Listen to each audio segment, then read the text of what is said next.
तो hello everyone, welcome back to the channel. आप सभी का स्वागत है एक बार फिर से आपके अपने channel the Rahul Sharma official पर। और आज हम एक बहुत ही मेरिटोरियस गेस्ट साथ में ज्वाइन कर रहे हैं, जिन्होंने ना सिर्फ सीयूईटी 2023 को बहुत अच्छे तरीके से क्रैक किया, बल्कि फर्स्ट लिस्ट ऑफ राउंड के अंदर Shri Ram college of commerce के अंदर एडमिशन भी ले लिया है। One of the top achievers of 2023, that is mega for you. आज हम इनसे बात करेंगे और इनसे जानने की कोशिश करेंगे कि किस तरीके से उन्होंने अपनी तैयारी करी, क्या इनकी प्रिपरेशन स्ट्रेटेजी रही, और क्या टिप्स एंड ट्रिक्स ये आप लोगों को देना चाहेंगे ताकि आपका सीयूईटी 2024 का प्रिपरेशन और ज्यादा अच्छा हो पाए। तो आगे बढ़ने से पहले सबसे पहले मेगा, आपका एक इंट्रोडक्शन और साथ में क्या आपका सीयूईटी स्कोर रहा, जिसके बेसिस पर बच्चों को पता लग पाए कि क्या यूजफुल इंसाइट्स उनको आपसे मिल सकते हैं। Hi, my name is Megha. I scored 777.50 out of 800. My domains were मतलब commerce domain से थी मैं. My score was 100 percentile in all three domains. That was accounts, eco and BSc. In English, I scored 177.50. That was 95 percentile. Yes. In GT, I scored 98.6 percentile. And I was having Hindi too, तो वो without preparation था तो उसमें 85 percentile. Okay okay. और बाकी domains में आपका क्या रहा? 100 percentile. 100 percentile in all other domains, very good. और जीटी के अंदर भी आपका हाँ. काफी अच्छा परसेंटाइल आई थिंक है, क्योंकि इस बार जीटी के अंदर काफी कम नंबर आए हैं बच्चों के।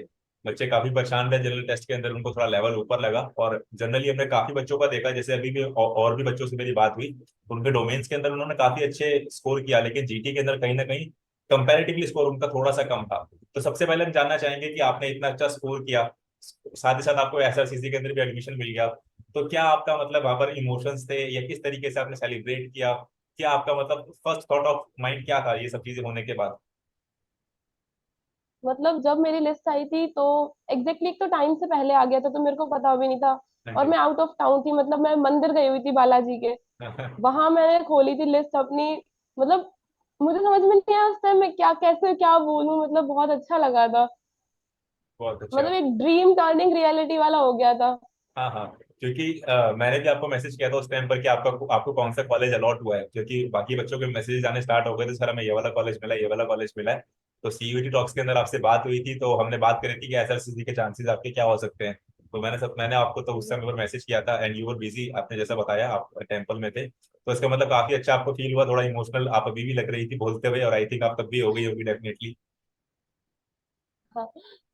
कुछ जैसे कि आप कुछ बता रहे थे कि इसके पीछे आपकी एक सक्सेस स्टोरी भी है, एक आपका थोड़ा सा बैक पीरियड भी आया था, उसके बाद फिर से आपने बाउंस बैक किया, उसके बारे में अगर आप थोड़ा बताना चाहेंगे स्टूडेंट्स को, ताकि उनको भी वो पता लगे कि आप थोड़ा सा पीछे हैं तब भी आप आगे निकल सकते हैं।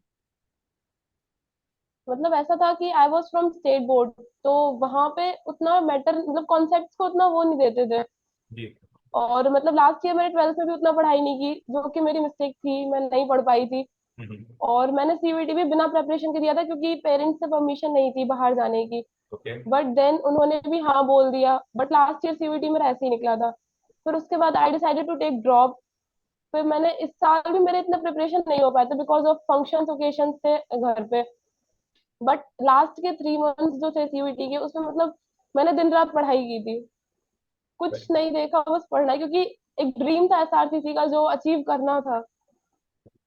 ओके। तो बट मैं सब बाकी को बोलूंगी कि मतलब वो 12th से ही प्रिपरेशन करें, मतलब मेरे जैसे नहीं करें, क्योंकि इससे बहुत ज्यादा बाद में कॉन्सिक्वेंसेज होते हैं आपको दिन रात पढ़ाई करने से. डेफिनेटली। और जैसा कि आपने बोला कि किसी रीजंस की वजह से, कुछ आपके रीजंस रहे, कुछ पर्सनल रीजंस भी रहे आपके, कुछ और रीजंस भी रहे जिसकी वजह से आपको ड्रॉप लेना पड़ा, तो मतलब कितनी ज्यादा मेंटल वहां पर आपको दिक्कतें फेसेस करनी पड़ी? क्योंकि देखिए बहुत सारी चीजें होती है, जैसे आपके बैचमेट्स थे, डेफिनेटली उन्होंने अपने कॉलेज स्टार्ट कर दिया होगा, आपने वहां पर ड्रॉप लिया, तो कितना मुश्किल था उस पूरे फेज को फेस आउट करना, और किस तरीके से आपने एक्चुअली अपने आप को मोटिवेट किया उस फेज से बाहर आने के अंदर और दिल्ली यूनिवर्सिटी के अंदर टॉप कॉलेज तक पहुंचने के अंदर, क्योंकि ये बहुत बड़ी सक्सेस स्टोरी है। प्लीज आप उसके बारे में थोड़ा बताएं।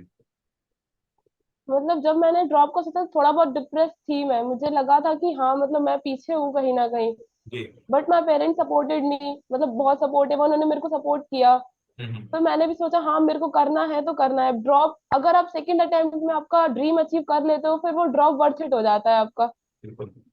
फिर वो ड्रॉप मैटर नहीं करता है कि आपने 1 साल लिया या कुछ किया, बस आपने मेहनत किया, आपने अपना ड्रीम अचीव किया. डेफिनेटली। अब आप किसी भी अच्छे कॉलेज के अंदर जाओगे तो कोई आपसे नहीं पूछने वाला ना कि आपने लास्ट ईयर क्या किया था। इवन इवन दो कि अभी आपका ड्रॉप है, जिन बच्चों का ड्रॉप नहीं है उनसे भी कोई पूछना नहीं वाला कि आपने 12th क्लास के अंदर एक्चुअली क्या किया। सबको पता है कि अगर आप Shri Ram college of commerce के अंदर जा रहे हो तो डेफिनेटली आपने सीईबीटी को फोड़ा है, that is more important, 12th class की भी वहां पर इंपॉर्टेंस रहती नहीं है। तो ये मेगा ने काफी अच्छी बात बताई है कि कोई भी सेटबैक अगर आपकी लाइफ के अंदर आता भी है, तो अगर आप मेंटली प्रिपेयर्ड हो अपने गोल को अचीव करने के लिए, जैसे मेगा को दिल्ली यूनिवर्सिटी के अंदर आना ही आना था, तो किसी भी रीजन की वजह से वो लास्ट ईयर नहीं आ पाई, बट इस साल उन्होंने उसको पूरा करके दिखाया। हालांकि उन्होंने बोला कि थ्रू आउट द ईयर उनकी प्रिपरेशन थोड़ी सी लूप फॉर्म रही due to some personal reasons, but last में उन्होंने डेफिनेटली और ज्यादा मेहनत करी होगी तभी आप एसएससी तक पहुंच पाए। और साथ ही साथ मेगा ने हमें एक बहुत इंपॉर्टेंट इनपुट यहाँ पर दिया कि आपको अपनी सीयूईटी की प्रिपरेशन साथ साथ स्टार्ट कर देनी चाहिए जब आप 12th के अंदर आते हैं, राइट? क्योंकि मेगा यहाँ पर काफी बच्चों को ना कंफ्यूजन रहती है कि 12th के बोर्ड देने के बाद सीयूईटी की प्रिपरेशन स्टार्ट करें, या जब आप 12th के अंदर आते हैं तभी से प्रिपरेशन स्टार्ट कर दें, तो उसके बारे में आप थोड़ा और बताना चाहेंगे डिटेल के अंदर?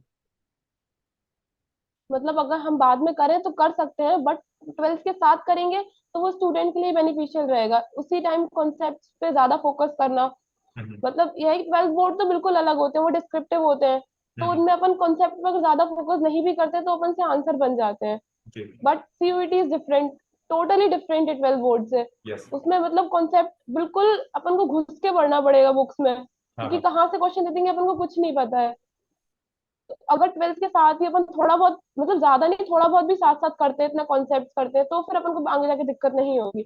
और अगर कोई बच्चा बाद में करता है तो फिर उसको दिन रात पढ़ाई करनी ही पड़ेगी सीयूईटी निकालने के लिए, अगर उसको ओके। अपना ड्रीम कॉलेज अचीव करना है तो। तो बेसिकली बात वही है कि आपका जो प्रेशर है, या तो आप उसको पूरे साल जो भी आपकी मेहनत है उसको आप पूरे साल में डिवाइड करके थोड़ा थोड़ा थोड़ा थोड़ा करते हुए चले आगे, नहीं तो आपको लास्ट टाइम पर भी मेहनत उतनी ही करनी पड़ेगी, इवन तो वहां पर आपके लिए थोड़ा सा मेंटल प्रेशर और बढ़ जाता है, क्योंकि आपको लगता है कि आपकी प्रिपरेशन अभी उतनी नहीं हुई है। और मेंटल प्रेशर के साथ किसी भी चीज के लिए प्रिपेयर करना वो आपके लिए एक और अपने आप में चैलेंज बनता है। एक और चीज आपसे पूछना चाहूंगा मेघा, जैसे अभी आपने बात करी कि सीयूईटी आपका थोड़ा डिफरेंट पेपर है, तो 12th की प्रिपरेशन और जो सीयूईटी की प्रिपरेशन रहती है उन दोनों के बीच में क्या बेसिक डिफरेंस रहता है, क्या अलग रहता है दोनों की प्रिपरेशन लेवल में? डिफरेंस कुछ ज्यादा नहीं रहता है, कॉन्सेप्ट वही होते हैं ट्वेल्थ के सारे, बस थोड़ा बहुत सीयूईटी का सिलेबस ज्यादा है। हम्म। बट ये ट्वेल्थ में हम अगर कॉन्सेप्ट पे ज्यादा फोकस करते हैं तो वो सीयूईटी भी अपन से क्लियर हो जाता है आराम से। हम्म। कॉन्सेप्ट वही है, अगर अपन ट्वेल्थ के साथ साथ फोकस करते हैं तो फिर इतना कुछ डिफरेंट नहीं लगता है। ओके। हाँ, तो आपने बताया कि आपकी जो भी आपके ट्वेल्थ ट्वेल्थ क्लास के सीईटी की प्रिपरेशन रहती है वो ज्यादातर आपकी सेम रहती है, बट कुछ जो आपके एक्स्ट्रा टॉपिक्स है कुछ डिपेंड करता है कि आपका सिलेबस क्या आता है ट्वेल्थ क्लास के अंदर। अगर आप सीबीएसई बोर्ड से या किसी भी बोर्ड से आप बिलोंग करते हैं, तो जो भी बेसिक डिफरेंस रहता है वही रहता है, उसके अलावा मोर ओवर आपकी प्रिपरेशन लेवल के अंदर कुछ ज्यादा डिफरेंस नहीं आता, राइट? बस एनसीईआरटी पे फोकस ज्यादा करना पड़ता है, मतलब एनसीईआरटी से ही उठ के सीधे क्वेश्चन आते हैं, तो एनसीईआरटी ही पढ़नी चाहिए। थोड़ा एनसीईआरटी। बहुत रिफ्रेशर अपन यूज कर सकते हैं, लेकिन मेन फोकस एनसीईआरटी पे होना चाहिए। बिल्कुल बिल्कुल, एनसीईआरटी की इंपॉर्टेंस आपकी वहां पर काफी काफी ज्यादा हो जाती है। एक चीज और मेगा हमने काफी देखा इस बार कि आपका जो रो स्कोर था उसके अंदर काफी ज्यादा स्लैशिंग हुई बच्चों के अंदर, 100 150 बहुत सारे मतलब बड़े लेवल पर आपकी हुई, तो आपका क्या रो स्कोर था और आपका क्या नॉर्मलाइज स्कोर बना उसके बाद? नॉर्मलाइज स्कोर तो आपने ऑलरेडी बताया, हमारे तो आपका क्या था? Raw score was 782 and 782। Normalise 777। Yes sir. तो आपका भी मतलब अच्छा खासा स्लैशिंग हो गया वहां पर। 5 मार्क्स कट गए थे। जी जी जी, ओके ओके। अच्छा, एक चीज और मैं आपसे पूछना चाहूंगा कि जैसे आपने आपका प्रिपरेशन का जो टाइम था वो थोड़ा और ज्यादा बढ़ा था, पूरा एक साल आपने प्रिपेयर किया, फिर आप जाकर एग्जाम हॉल के अंदर बैठते हो, तो उस समय पर आपका एग्जाम हॉल एक्सपीरियंस क्या रहा? क्योंकि जब किसी भी एग्जाम के लिए आप इतने लंबे टाइम से प्रिपेयर कर रहे हो, थोड़ा उसके लिए एक्साइटमेंट भी होता है, थोड़ा एंजाइटी भी होता है, थोड़ा टेंशन भी होता है, तो क्या उस समय चल रहा था आपके माइंड में एग्जाम हॉल के अंदर, या और किस तरीके से आपने उसको डील आउट किया? एक्चुअली एक्साइटमेंट से ज्यादा एंजाइटी होती है, मतलब इतना बड़ा एग्जाम है सीयूईटी, इतने सारे स्टूडेंट्स थे। जी। बट ये थोड़ा सा काम रहना वहाँ जरूरी है, नहीं तो पैनिक कर जाएंगे हम। बिल्कुल। मेरे साथ इंग्लिश के एग्जाम में यही हुआ था, मैं पैनिक कर गई थी और कुछ आते हुए क्वेश्चन भी मैंने रॉन्ग कर दिए थे। तो ये काफी इंपॉर्टेंट रहता है कि किस तरीके से आप एग्जाम हॉल के अंदर भी खुद को मैनेज करते हो, आई थिंक, क्योंकि थोड़ा सी भी अगर आप पैनिक करते हो डेफिनेटली वो आपके क्वेश्चंस के ऊपर आपकी परफॉर्मेंस के ऊपर इफेक्ट करता है, राइट? एक चीज और आपसे यस पूछना सर। चाहूंगा मेगा, जैसे हमने बहुत सारे मॉक सेशंस साथ में करे थे, आप ऑलमोस्ट सारे सेशंस के अंदर थे भी, तो मॉक सेशंस की या मॉक टेस्ट की, अगर आप खुद से भी मॉक टेस्ट करते हो तो क्या इंपॉर्टेंस रहती है आपकी सीयूईटी प्रिपरेशन में? मॉक टेस्ट सबसे जरूरी है, क्योंकि उसी से हम अपनी मतलब प्रिपरेशन का लगा पाते हैं कि हमने कितनी पढ़ाई की है कितनी नहीं की है। जी। और लास्ट में इसलिए भी काम आते हैं मॉक टेस्ट, मतलब 50 आउट ऑफ 40 क्वेश्चन अगर हम ट्राई करते हैं तो हमें चॉइस ऑफ क्वेश्चन पता चलते हैं कि हम मतलब कैसे चॉइस करते हैं क्वेश्चन को, कैसे चूज करते हैं। और एट लास्ट मॉक टेस्ट ही काम आते हैं हमको, पूरी प्रिपरेशन में इतना फर्क नहीं आता। एट लास्ट मॉक्स हम जितने लगाएंगे, जितनी ज्यादा प्रैक्टिस करेंगे, वही काम आती है हमारी।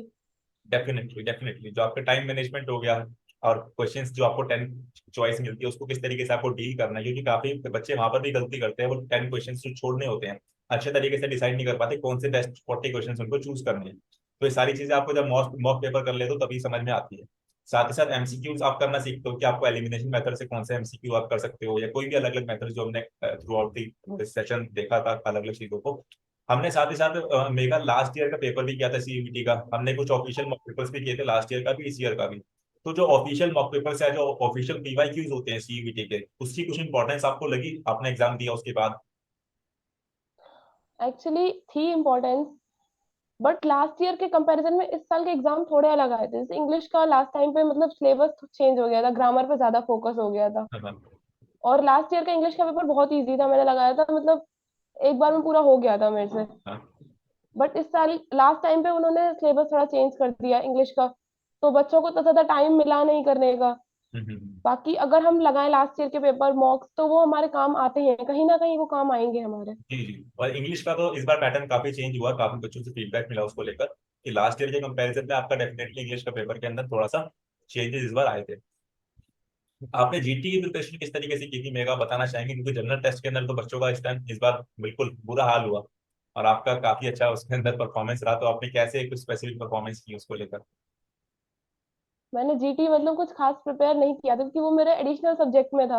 मैं बट लास्ट का जब मेरा एग्जाम था, तो मैंने एक दो दिन थोड़ा पढ़ लिया था।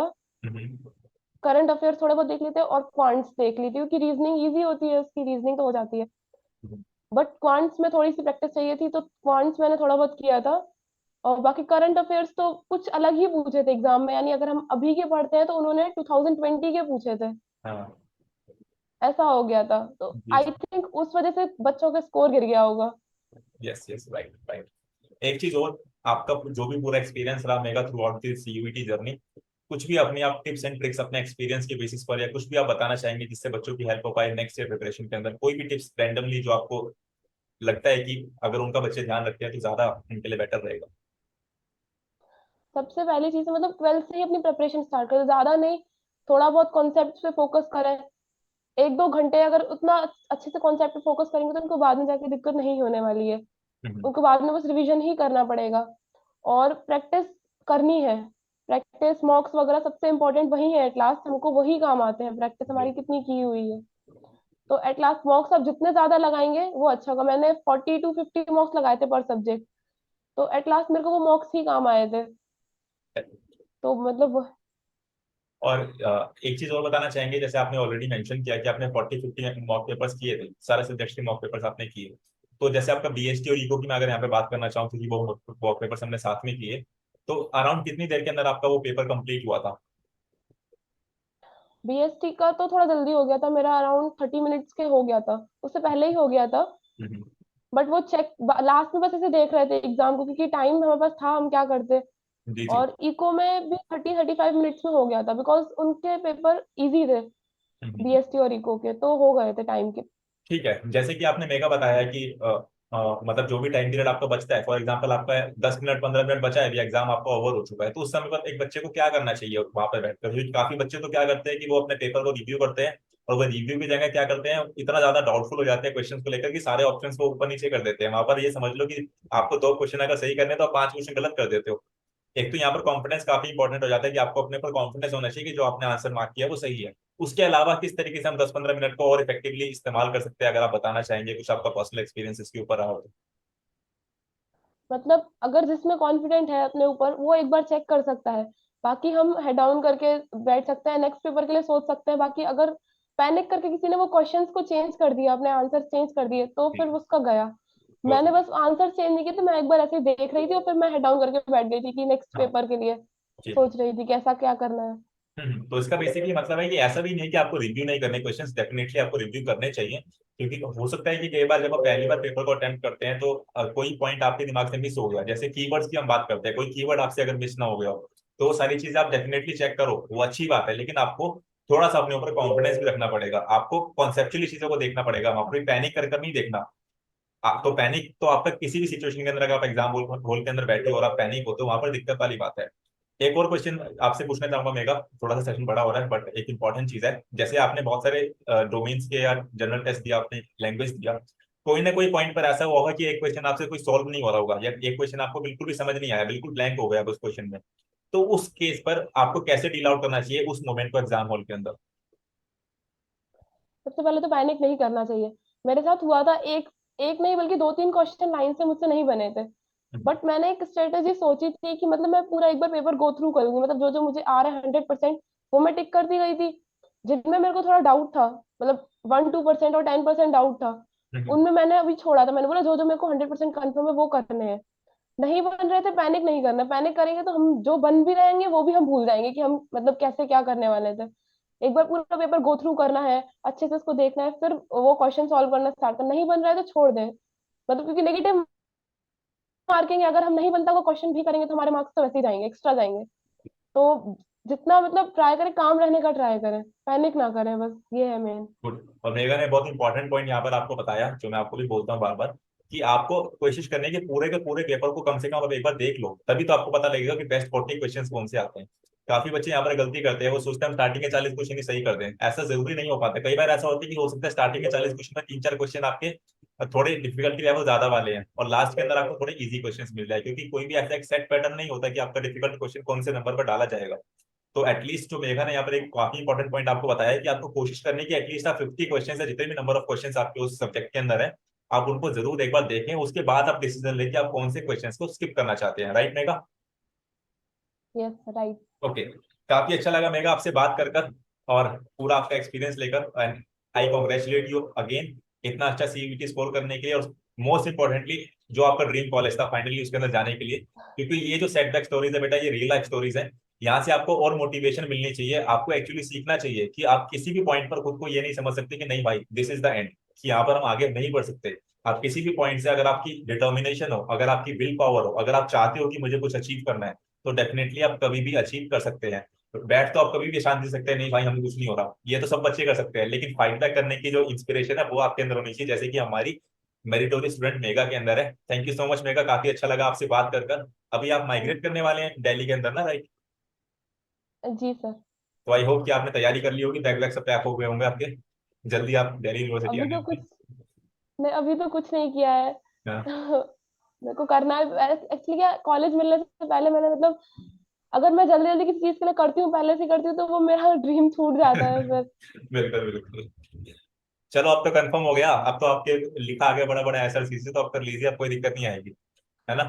जी जी सर। चलो जल्दी मिलते हैं आपसे दिल्ली यूनिवर्सिटी के अंदर, हम मीटअप रखने की कोशिश करेंगे, तो तब आपसे भी मिलेंगे mega. Thank you so much अपनी यूजफुल थैंक इंसाइट यू। बच्चों को देने के लिए, एंड आई रियली होप कि काफी कुछ सीखने को मिला होगा बच्चों से। एक बार फिर से मेगा आपको कॉन्ग्रेचुलेट करना चाहूंगा मैं, और बच्चों से भी रिक्वेस्ट करूंगा कि कमेंट बॉक्स के अंदर जरूर मेगा को कॉन्ग्रेचुलेट करें। वीडियो को लाइक कर दीजिएगा, चैनल को सब्सक्राइब कर दीजिएगा, क्योंकि कुछ थैंक और यू। ऐसी ही इंस्पिरेशनल वीडियोस आपके लिए आती रहेंगी, और मेगा से अब एक बार फिर बात करेंगे जब वो एसएलसीसी पहुंच जाएंगी। Till then all the very best Megha for your future planning, जो भी आपने चीजें थैंक यू सोची सो हैं मच सारी सर। चीजें आपको मिले, और all the very best. Thank